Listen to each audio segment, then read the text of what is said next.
Hey guys, my name is David. Welcome back, or welcome. Probably welcome. This is Evil Taurus, the show where I talk about geology. Yeah, I get really into geology on this show. If you want to learn about rocks, you've come to the right place. But hey guys, happy New Year's. It is 2025. Can you believe it? I can't. If you're watching this the day it comes out, it is New Year's Day. Arguably the best Taylor Swift song, but that's not up for debate right now. We're not talking about Taylor Swift right now. So yeah, happy New Year's. I hope you all ran around your neighborhood with a suitcase and ate 12 grapes under the table and, just all those fun New Year's Eve traditions, like wearing different colored underwear and like attracting love. You know what's so hilarious about those traditions? I always see people doing them, and then like the year later, they're like, "Well, that didn't work." So, do with that information as you will. But you know what? The New Year's always has me reflecting on the year before. I feel like 2024 was such a crazy, hectic year. Just like in the culture, but also like for me personally, I feel like I went through so much in 2024. I feel like I did a lot of traveling in 2024. Like I started the year out by going to Miami. And then for spring break, I went to Barcelona, which was crazy. It was my first time ever going to Europe. And then I went to Coachella for the first time this year. I went back to the desert for the summer. I went to Mexico City for the first time this year. I went back to Mexico in November. Like, I really was up and down this past year. But, like, I think it's funny because, like, on paper, like, I did a lot of things and I went a lot of places, but, like, I was, kind of the thing where you're, like, at the club, but you're kind of sad that you're at the club. That was kind of me. I was kind of, like, out there, but I was still kind of like, damn, I'm sad. I actually have a really funny story about this. I wrote about my trip to Barcelona. It's on my Substack. I'll link it down below. But it's, like, lost in Barcelona, and it's basically, like, about how I was, like, in Barcelona and I was trying to enjoy myself, but yet at the same time I was like yearning over an ex and I was sad and I was like, damn, running away does not solve your problems, guys. Don't do it. Don't run away. Your problems will eventually catch up to you. And that's all I have to say on 2024. I'm glad it's done. I'm glad it's in the past. We had some actually, you know what? We had some iconic things, and later on I'm gonna be doing an album ranking and then my 2025 predictions. But I feel like 2024 was such a good year for like the culture. Like, so many things happened, so many funny memes. Like, you start out with like the Willy Wonka meme, and then like it just goes on from there. Brat Summer was crazy. I think Brat Summer was 10 times better than Barbie Summer, but that's just my opinion. I feel like people are now coming out saying that they didn't like the Barbie movie after all. Like, last year it was like, we love Barbie, but this year it's kind of like, actually, we're all lying and no one likes Barbie. So I don't know what that's about. I don't know if that was just on my For You page or not. But look at this. Second episode in a row wearing Marc Jacobs. I think I should be sponsored. I think Marc Jacobs should sponsor this video. But you know what's actually... also, if you hear music in the background, it is 6 p.m. and my neighbors are throwing a party. It's a Monday. And my neighbors are blasting music. So if you hear that in the background, I am so sorry. I cannot control my neighbors. They are crazy, crazy, crazy, crazy people. But also, I wanted to start this episode with something that's really been something that really bothered me today that I just have to speak about. And it is people who pay for like the Twitter verification. Like, I don't know if it's called like Twitter Blue or something, but people who pay for that, you're evil and you're going to fucking jail. You're going to jail because why are you giving Elon Musk money? Also, just like, just like, I so personally, I'm not on Twitter as much as I used to be anymore. I don't even have like a real account anymore. I have like a spam account that I like sometimes like to go on Twitter for if I want to like really like know what's up about something, or if I have like a specific tweet that I want to see, or like something that I want to just like look at. But I'm just not a regular Twitter user anymore. It's just like once Elon Musk bought that app, it was just going downhill way too fast for me, and I just do not like the cesspool that it has become. But that app, they should have never let the general public have access to verification, because it has turned everyone into like the worst kind of people. Okay, first of all, you have like people who go on Twitter to tweet crazy things just for engagement, right? And people fall for it all the time, right? And it's always like some Twitter verified like meme account that will tweet something like extremely racist or homophobic, or like something just so completely out of left field, only for like people to get mad and interact and tweet at them, and then they make a shit ton of money. I think that is pushing the culture in a negative way, in like a negative direction. I think it's making people more angry. It's making people more like prone to like saying stupid ass shit that they would never say in real life, mind you. These people would never say this in a public setting and in front of people, in front of like regular people. You would not be saying the shit you're tweeting on Twitter for engagement farming and clicks. And I hope it's worth it, because you're gonna be the first one to go to fucking hell, bitch.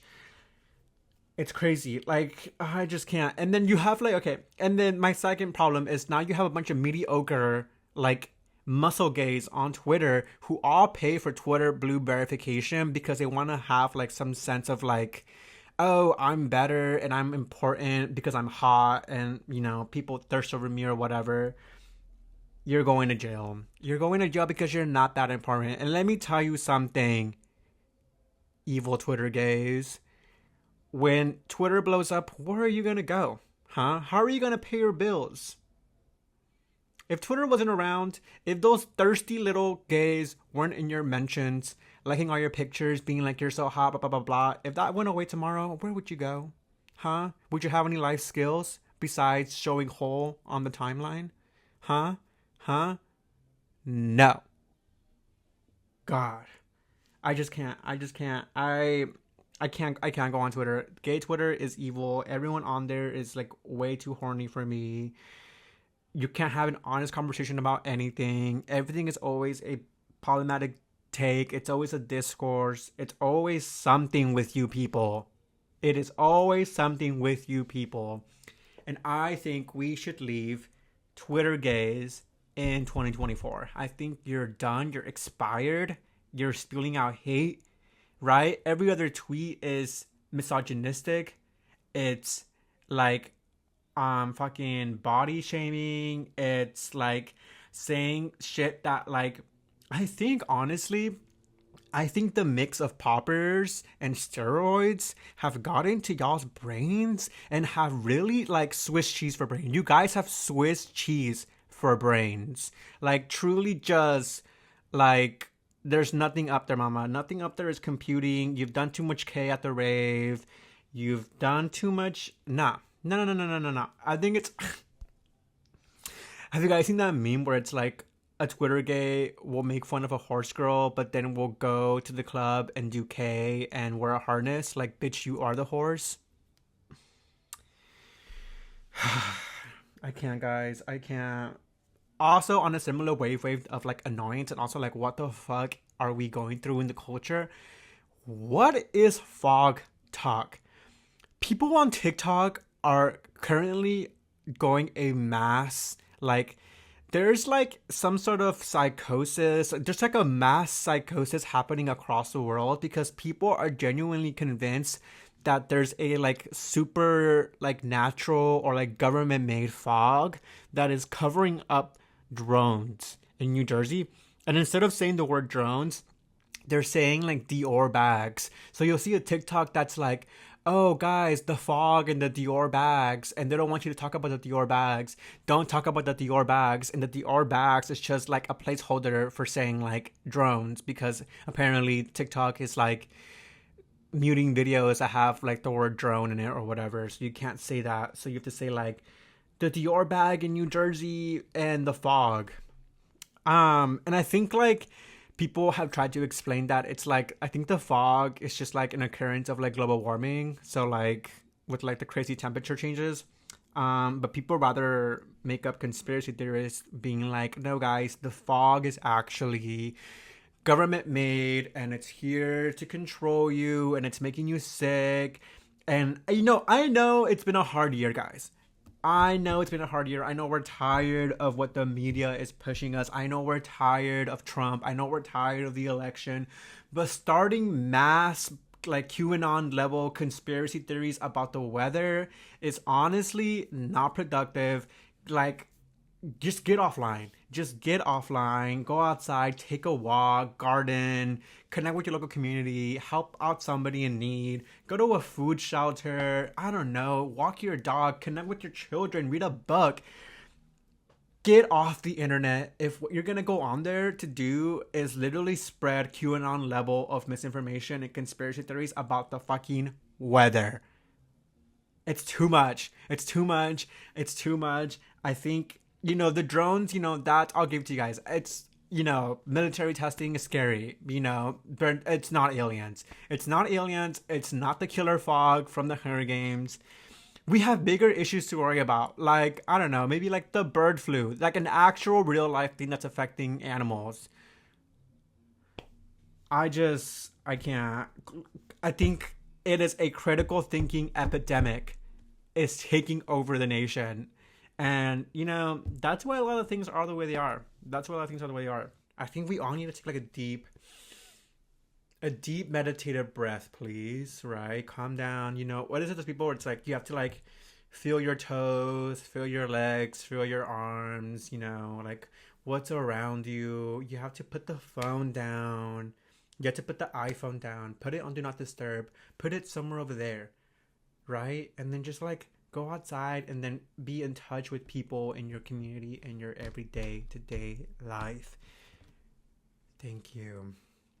I'm just saying we need to calm down. But that's sort of what I had on top of mind. What I really want to talk about is my album ranking for 2025, my top 25, top 10 albums 2025. I will explain as I go on, but I feel like this is going to be like really like where you get to see who I am as a person. Also, these are just my opinions. I'm not basing these off like sales or anything. I'm just basing them off about how much I like them and, like the joy that they brought me in the year. Honorable mention to my girl, Toflo. She released Heat, which is an EP, but I said I didn't count it in the list because it was just an EP. It wasn't like a full album. But honorable mention to Tuve Lu and SJ Lewis. They made like the fucking most amazing like EP together, and I actually saw her perform it at Boiler Room in San Francisco during the like it was like at a Portola after party, and it was so good. It was so good. If you get a chance to see Tuve Lu live in person, she's an amazing performer.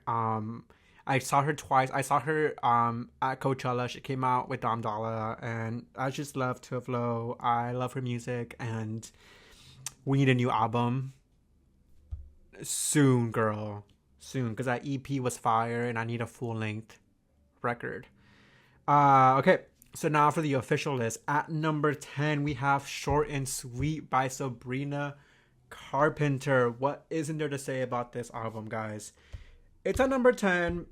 It was good. And I'm honestly... Hold up. I'm pulling up the album because I need to like... My favorite songs. Don't Smile was great, right? Please, Please, Please. Slim Pickings is a good song. Coincidence is a really good song. I love Coincidence. Coincidence of Short and Sweet. Great song. Um, yeah, I saw Sabrina at Coachella last year, and she was really good. And it was like that week after she released Espresso, so Espresso was like fresh on our minds. And I remember, actually, funny story about Coachella, that entire weekend, me and my friends just could not stop singing Espresso. Like we would walk back to the house singing Espresso in the morning, singing Espresso, that and like Chaperone. Like we would just would not shut up. So yeah, number 10, Short and Sweet by Sabrina Carpenter. I've been a Sabrina fan since middle school, so like I know what I'm talking about. Love her down, actually. Um, okay, so that's number 10. At number 9, we have Model by Wallows.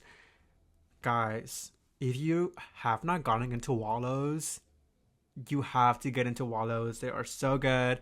Their first album was amazing, and Model is just a continuation of their like great sort of like music journey. I think this album was better than their last album. Personally, I like this one a lot better. My favorite songs on there are A Warning, Canada is a great song, Do You Think It's Strange, Calling After Me. Great songs. Go check out Model by Wallows. Just a great band. Great band. Okay. Number 8. Hit Me Hard and Soft by Miss Billie Eilish. What can I say, guys? I am such a Billie lover. I love Billie Eilish's music.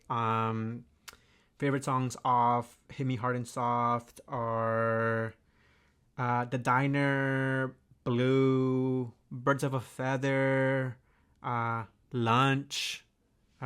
Great stuff on there. I wish the album was a bit longer. Like, I feel like it was too short. Like, I wish we would have gotten like a deluxe or something, like something a bit more. Because I think like it's just, when you listen to it, it feels a bit short. Like something is missing. So I wish it was a bit longer, but nonetheless, great album. And here you guys at number 7. Guys, my neighbors are playing such loud music, and it's like literally bothering me so bad. For number 7, This Is How Tomorrow Moves by Miss Biba Doobie. Guys, Biba Doobie, Miss Bia Ayobia. Love her. If you guys have not gotten into this UK sensation, Miss Biba Doobie, you gotta get into Miss Biba Doobie. She's so good. This Is How Tomorrow Moves is such a good record. I listened to it for the first time in Mexico City, and it just reminds me of that trip so much. And I love it. California is such a good song. Take a Bite, Beaches. Which one else on here do I really like? One Time, Real Man. Great songs, guys. Miss Biba Doobie. I haven't seen her live, but it's like on my bucket list of things, because I've been listening to her since I was like 19. So, Miss Biba Doobie, I love you. You're in my soul. At number 6. Number six, the one, the only, Cowboy Carter by Miss Beyonce. Remember to say thank you to Beyonce. Cowboy Carter, great album. It's at number 6 for me. I loved it. My favorite songs, I think my favorite song off Cowboy Carter is the Beyonce and Miley Cyrus collab. To Most Wanted. It's such a good song. Tyrant is really good. Jolene, Blackbird, Protector, Texas Hold'em. When Texas Hold'em came out, I could literally not stop playing the song. And This album came out actually while I was in Spain for spring break. Like it came out, I think like maybe like a couple days before I came home, like on that Friday or whatever. And so I like listened to this album for the first time while walking around Barcelona. And honestly, it was like an elite experience. I would highly recommend listening to a new album in a new country that you're visiting on vacation, because then when you play it back, like you just think of that trip. And yeah, so Cowboy Carter was great. Her performance at the Christmas Day halftime show was really good, and it's literally just like stuck in my head all the time. Okay, number 5. We're getting to the top 5, guys. Top 5. Number 5. What's Wrong with New York by The Dare. Okay, guys. The second half of this list is very much not like the first half of this list. I'm just gonna say that. But What's Wrong with New York by The Dare. I love The Dare. I've seen him DJ, and then I seen him perform, and I think I'm gonna see him again at Coachella next year. So does that make me a Dare groupie? Probably. But it's just like fun music to like listen to. It's upbeat. I'm trying to listen to less like sad indie all singer songwriter music, because it's just like not good for my brain. So I'm trying to get more upbeat, more like you know, more like I gotta stop crying in my room, and then like I gotta be more like crying in the club, or you know, or just like not crying at all. Um, so What's Wrong with New York? Favorite songs on there: Girls, I Destroyed Disco, You Can Never Go Home, Open Up. Honestly, guys, The Dare, I feel like is on the come up, and it's sort of on there with like the whole like indie rise, like indie sleaze rise bullshit. Take it for what it is. I'm not like the fucking know-it-all of the indie sleaze revival movement. There's people who know way more about it than I do. But it is fun. It's fun. It's fun music. Not everything has to be so intellectual. We can just have fun sometimes, guys. Okay, at number 4, we have Club Shy, the remix album by Shy Girl. If you have not gotten into Shy Girl, because I was super late to the party, I just got into Shy Girl this year thanks to Miss Charlie XCX, and just like sort of diving more into the world of like hyperpop. But the Club Shy remix album, guys, it is so good. Whenever I go to the gym, that's like what I'm playing in my headphones, because it just gets you pumped up, it gets you going. Encore, Mute, The Logic remix, Forever, like great songs. It's a great remix album. It's great to have like in the background while you're like getting pumped up to go somewhere, or like, you know, just pre-gaming or whatever. I played the heck out of that freaking remix album. It was just so good. So good. Highly recommend. Go get into Shy Girl. She's honestly the best. And now we are at the top 3. I think it's a very like these top 3 guys, like they're gonna say a lot about me. So remember, we listen and we don't judge. But I think they're great. They're great. So at number 3, we have Radical Optimism by Miss Dua Lipa. Yes, guys, this album, I'm literally pulling it up right now. Radical Optimism. I know you like to say it's Radical Floptimism because it flopped, but it went number 1 in my Apple Music replay. So I think I didn't fail Miss Dua Lipa. I streamed so she could keep going on vacation, because if not, who's gonna pay for her to go to Barcelona and Madrid and God knows where else she is right now. But Radical Optimism was such a good album. It's such a good like Girl Who Will Be Okay album, kind of like her older sister Solar Power by Lorde was the actually like the first Girl Who Will Be Okay by Going Into the Sun album of this generation. This is like sort of like an offspring variant of Solar Power by Lord, which I feel like a lot of people were doing. And, you know, I have more thoughts about that as we get into the last two albums. But Radical Optimism was really good. Training Seasons was literally stuck in my head for weeks. Illusion was so good. Happy for You. These Walls. End of an Era. Like, all the songs were bangers. And I think the public just wasn't ready for it. But you know what? I was there when the public turned on Lord for Solar Power. So this is nothing new to me, right? This is nothing new to me. And I feel like in a couple years, the public will owe Dua Lipa many apologies for sure. And at number 2, speaking of albums about going into the sun and healing and, you know, letting go of the pain, we have Eternal Sunshine by Miss Ariana Grande, Glinda herself. Great album, guys. Top 2. This is literally one of my most played albums, behind number 1. And it is just so good. Like, Saturn Return Interlude, Eternal Sunshine, Supernatural, and then the version with her and Troye Sivan. Like, I mean, come on. Like, it just doesn't get any better than that. The Boy Is Mine, Imperfect for You. Like, her SNL performances were so good. Like, the laid back sort of versions that she's been putting out are so good. Like, it's just so good. And it does feel to me, it's sort of like Thank You Next, but like healed.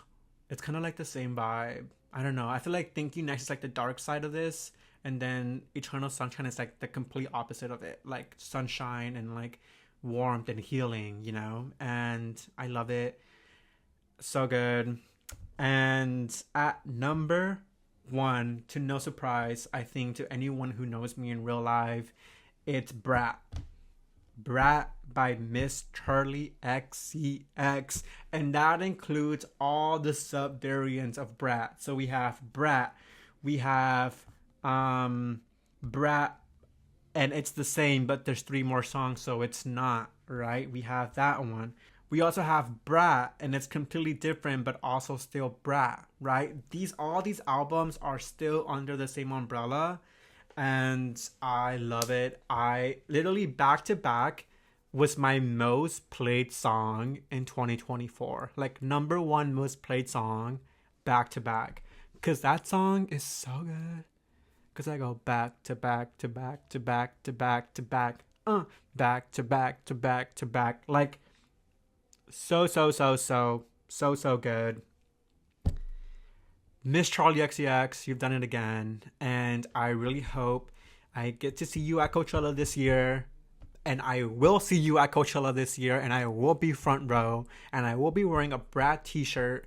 And I will be living my best life, right? I will be living my best life. I just love it. I love Charlie, man. I was really into her in like when she was first coming out, when she did like when she did like True Romance, and then she did Sucker, and then I kind of tuned out for a bit, and then I tuned back in during like the pandemic when she released How This is How I'm Feeling Right Now, and then I got really into her again, and I've sort of been with her since 2020, again, since I took a break from listening to her, and I've just been hooked, man. I've just been hooked. It's so good. Brat was such a good album, and yeah, so those are my top 10 albums of 2024. Let me know what your top 10 albums were. And if you completely disagree with me, let me know in the comments. Let me know how bad you think my music taste is in the comment section down below. Please. All right. So now to end this video, I want to give my top 2025 predictions of what I think will happen in the new year. I'm kind of going to go like rapid fire with these because I'm sort of running out of time already and I don't want to make this video a bajillion hours long. But sort of real quick predictions. These are in no particular order, but it is 10 of them. I did write 10 of them down. So first prediction is straight men will dress like lesbians. I feel like that's pretty self-explanatory. I feel like we're seeing it more. Straight men dressing like lesbians. Just saying. Another CEO unaliving, or like extremely wealthy person is taken out. I feel like it's feeling very much French Revolution in the air right now. So if if I was a super rich person, I would be on that one way trip to Mars right now. Okay. Another prediction: TikTok gets banned, but then makes a comeback, or like TikTok gets banned, but like at the very last minute, like something happens and like it's saved. Which I feel like a lot of people are saying that, but like I feel like it's gonna happen.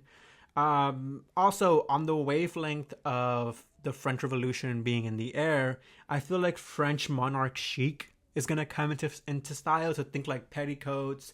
Think of like that Sofia Coppola movie where she's like about Marie Antoinette. Very much that vibe. I feel like the whole like French sort of feel like it's gonna come back in a big way, and what's gonna come afterwards. The